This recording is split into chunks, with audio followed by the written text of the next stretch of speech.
Philippe, you said there that you can't hold a gun to the heads of players. No, but it's maybe wrong said. But I just want to say, okay, it's clear for everybody that some players want to go, that some players clearly been said to months ago before the preseason started that they would not be part of the project because of circumstances like wages.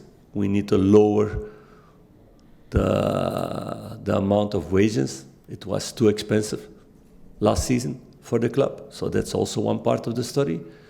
So they know, but they're still here. I cannot do more about that.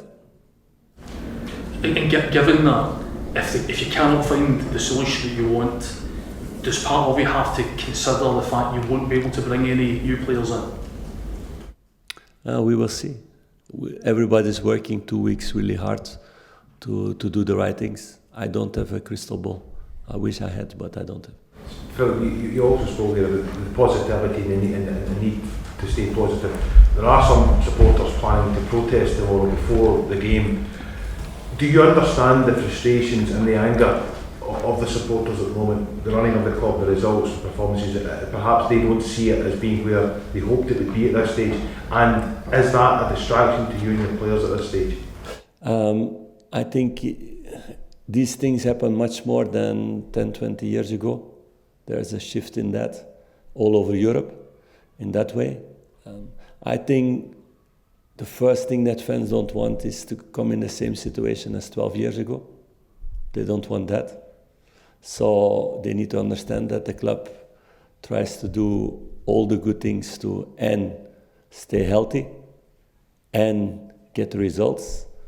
So if you have 6 players end of contract and maybe you need to let go somebody else also for free to cut down the wages, that it costs time to rebuild that. I know a big part of the fans understand that, maybe some not. Can be. So we need to focus on showing them that we want to give everything every day for this club, that the players need to show that on the pitch and they get results. And there's only one thing important for fans is winning games. I know. So I try to explain the story as best as possible to everybody, but I know not everybody understands that directly, maybe. Philippe, you said that the players' feelings after the game, they were low, they felt disappointed. You yourself personally, how do you still feel about the project here? Yeah, yes, because it's a massive job, and I knew it, and it was for me so easy to not do it.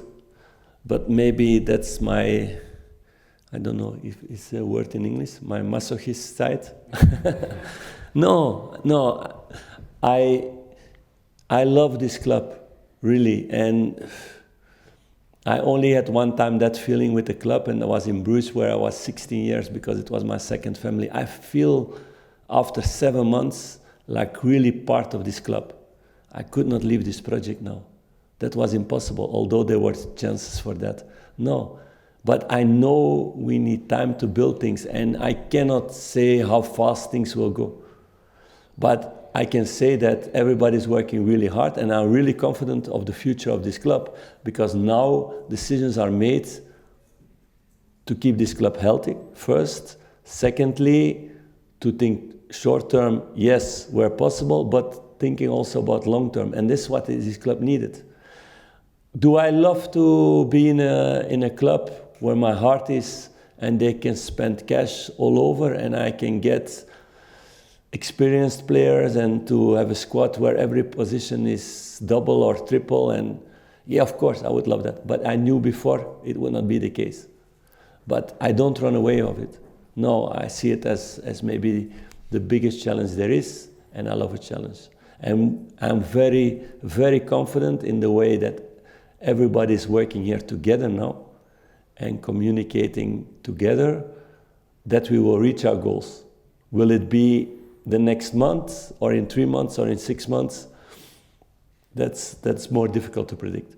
But this club is on the good way and on the healthy way. And this is what this club needed, because otherwise you go to the problems of the past, and that's not what anybody who loves this club wants. Do you feel a responsibility to stick around here and get the club back to where it believes it should be? Yes, for sure. I feel this responsibility. And I like also this responsibility, because there are so many things that we still can do here.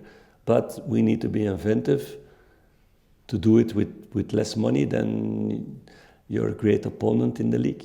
That's the reality, and we know. So if you can reach that, that's much stronger than just having the cash and to do it with the cash.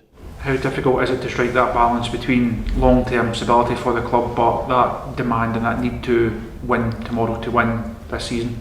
It's challenging, and you need also some luck in times, because your questions would be totally different today, and the feeling of the fans would be totally different today in the last couple of days if we would have qualified against Kiev. That's the reality. That's done, and I'm also, you don't have guarantees in that, but you all saw the story of that game. And I had to make a decision, for example, with Cherny, in which moment of the game to put him, that I knew I had 45 minutes. We chose to do it the second half to make the difference, also because the medical staff said that also the period, and that's normal, where the other team gets more tired and it's less intensive. Pity that it was only 5 minutes, we played 11 against 11. But those are choices to make now, and that's my responsibility to do. And I'm confident, and I'm very sure if we would have stayed with 11, we would have qualified. But it's not the case now, and we need to look forward now to the St Johnstone game and to qualify in the Cup. That's the next goal. 2 more. Philippe, you mentioned Roy Keane earlier. Are you confident you have players in the team now who can take the team by the scruff of the neck and play that kind of role, someone like Jack or Glory? We have, but it's for them also more challenging, and it's easier when you have all experienced guys around you also, that you need to explain less. So it's for them also more challenging, but they embrace the challenge also. We talked about that with them last couple of weeks, and they do it. So it's for them also an upgrade in that way. You didn't have to say much to the Ryan Jacks or the Barisic who were here a long time, who knew everything. No, it's now with young guys with a lot of talent, to help them, to guide them, to protect them also. Because if they read everything what's been written about them now, they get killed. And they need to learn these things, and they need to help in that way, the experienced guys. Like, that was so interesting about this documentary, to look back. At the end, people remember the good things. David Beckham is a huge star in all UK, and he deserves also. But that season he was slaughtered by everybody who was British. Everywhere, even his own fans in the beginning, and away fans. But that kind of persons you need in a building, who have the balls to resist it and to keep on going and give the best of themselves and to turn things around. And there's only one truth to turn things around on the pitch. There you need to do it. So that's what my players need to do. Last one. Will Danilo be involved tomorrow? Danilo is in the selection for tomorrow, yes. Do you expect him to play a bigger part than he's done so far? I cannot predict everything before the game, but it's the idea that he has playing minutes tomorrow, yes.